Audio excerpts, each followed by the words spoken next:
So welcome to everyone's here and everyone who may later be watching the recordings and joining us in later. I know not everyone can be here for the whole 3 days, but hopefully you can be here for as much as possible.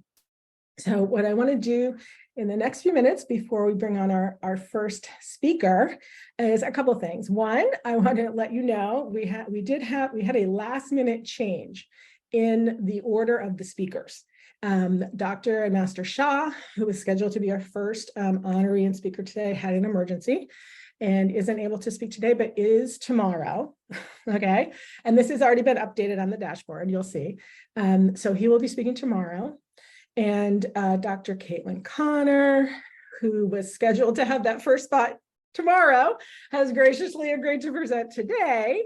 But we're going to just bump up. So our amazing Ann Gordon is actually going to be the very first speaker, and then Caitlin Connor, and then Lauren Svensson. So a little bit of a change in the lineup. And I want to thank everyone involved who were able to just be flexible, because that made a huge difference. It was a little bit of a curveball, right?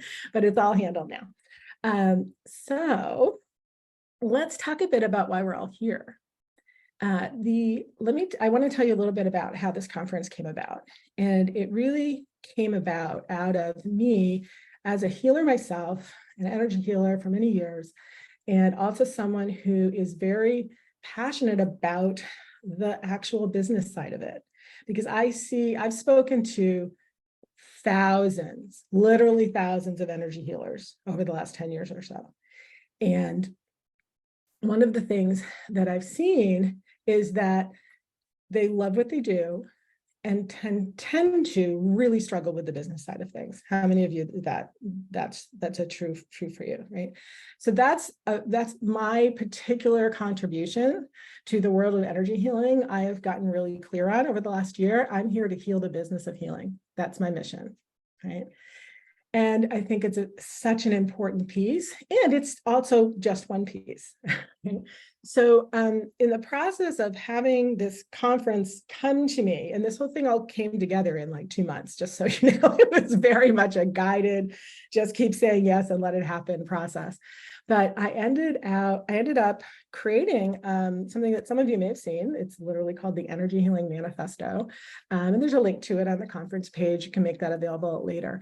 But it was something that I needed to write to create clarity for myself about where our field is going and what's possible. So, there are two, here's the main thing that I got from just that experience of delving in and writing that.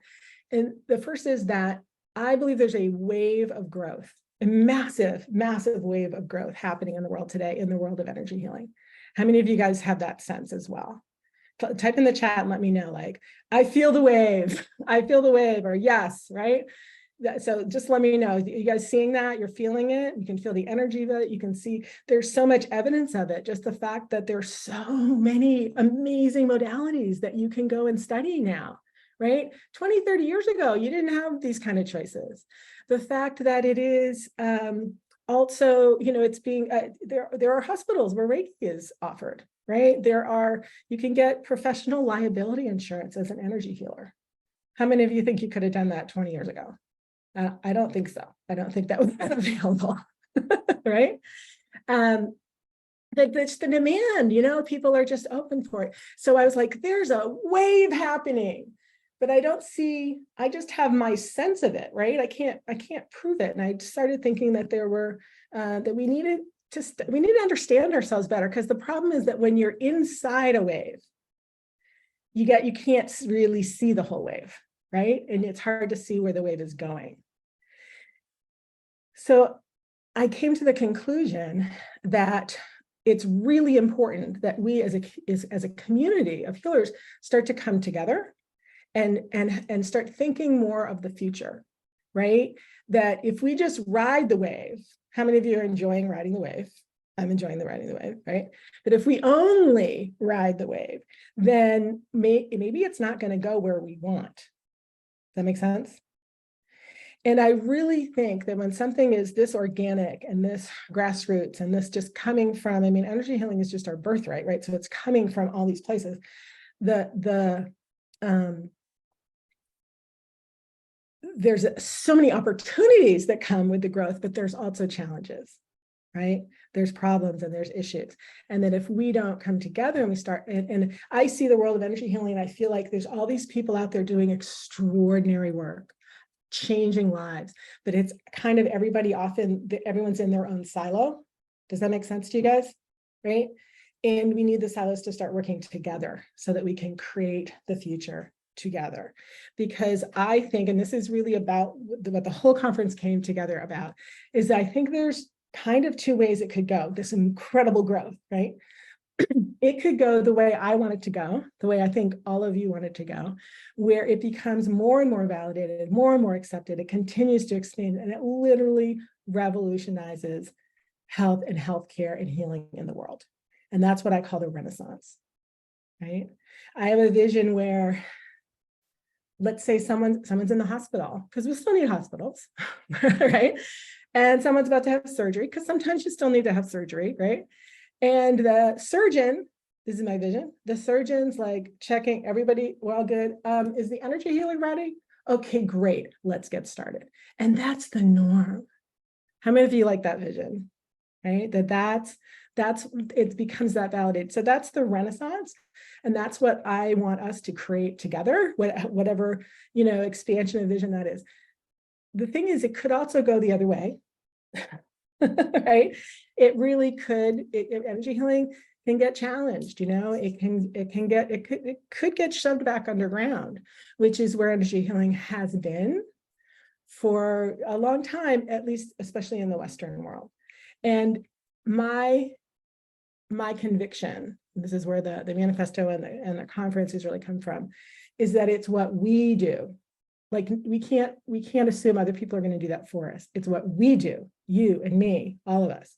And now, like in the next 5 to 10 years, that is going to be the single biggest determining factor. And whether this is just sort of a blip, right? A wave that then went away, or whether it truly blossoms into that Renaissance, right? So that's the vision that all this came out of. So let me know in the chat if you guys are on board with that and you're wanting to be part of, to have your voice heard, to be part of creating that future. All right, let me know in the chat, give me some waves. That's what we're here for, okay? All right, love that vision, I'm on board. Beautiful. All right, and the last thing I want to say before we move on to our first speaker is, in writing this and delving into this, Louisa says, I will not die until I've seen your vision come true. All right, that's commitment. Beautiful. So I've identified what, to my mind, are what I think of as the 4 pillars, the pillars of energy healing sustainability in the world. All right, and I want to just touch on those briefly now. The first one is the education, the knowledge itself, the modalities themselves, right? How many of you guys realize that we've probably lost some really extraordinary healing wisdom over the centuries because there wasn't a way for it to be passed on, right? And hopefully we can rediscover all of that and reinvent it. But the knowledge itself, the energy healing wisdom, the energy healing modalities, and the education of new healers and the certification, all that is one of the pillars of energy healing, right? Sustainability in the world. We don't want to lose that knowledge anymore. And then the second one, pillar 2, is the legal and regulatory side. Who loves that side? Yeah. A few, right? So this is the side that I think most energy healers kind of want to have their heads in the sand about a bit, right? We'd really rather not deal with it. It seems confusing, right? But it's so important. Yes, it's so important, and it's so necessary, Sherry. And we can't pretend that regulations don't exist, and we can't pretend that they shouldn't be there, because they really should be there, right? But we need a voice at the table. We need to be part of that, right? So some of our experts here at the conference are going to be speaking to that. I'm going to be speaking, Dr. Melinda Connor, be speaking about, she's the most knowledgeable person I've ever run across when it comes to the regulatory side of things. Or they're going to have Ian Foster, who's an attorney who specializes in working with healers and coaches, talking about like the things you need to know, right? So that's pillar 2. Pillar 3 is the research. the tying together of, the energy and energy healing with science. And you're going to get a real grounding in that today with Dr. Caitlin Connor.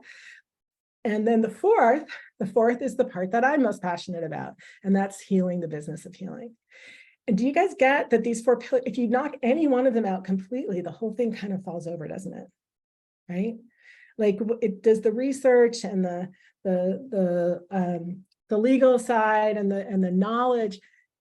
It doesn't go very far if no one can make a living doing it, right? Right. And even if you have the business side head, but then the laws get passed that are, going to shut us down, that does, right? So they all have to work together. And that is really what this conference is about, to start educating ourselves as a community about what's happening in all these areas so that we can start working together. And part of my hope for you is that every single one of you is inspired to move forward in your own way, in one or more of those pillars. Perhaps you're someone who really wants to get involved in research. And one of the things you're going to learn tomorrow is how you could be involved in that by providing case studies to researchers. Perhaps you are knowledgeable and you really want to be involved in that legal side. And yeah, please type in the chat if there's one of these pillars in particular that you're inspired with by pillar one. Maybe you have a healing modality that you've really developed and it's time for you to get it out there and start teaching people. Maybe there's a modality you've been dying to study and you just haven't stepped up, and now it's time for you to jump in and get that training in that modality, right? Maybe you're passionate about the business side of it, like me, and you want to help other healers to create a 6-figure plus business and be able to really support themselves. So, yes, absolutely. Type in the chat and let us know which or more of those pillars are calling to you now, right? Are you guys getting excited? Awesome, just reading the chat. It is a challenge to get past, but that's why it's so important that we come together in community. How many of you, as energy healers, sometimes feel kind of isolated? Yeah. Yeah, it's really common. And how many of you have had experiences like this one where you were in a community of healers and it was transformational for you just to have that experience of being in community with other healers, right? So that's part of this, is more and more and more community that we create together. Beautiful.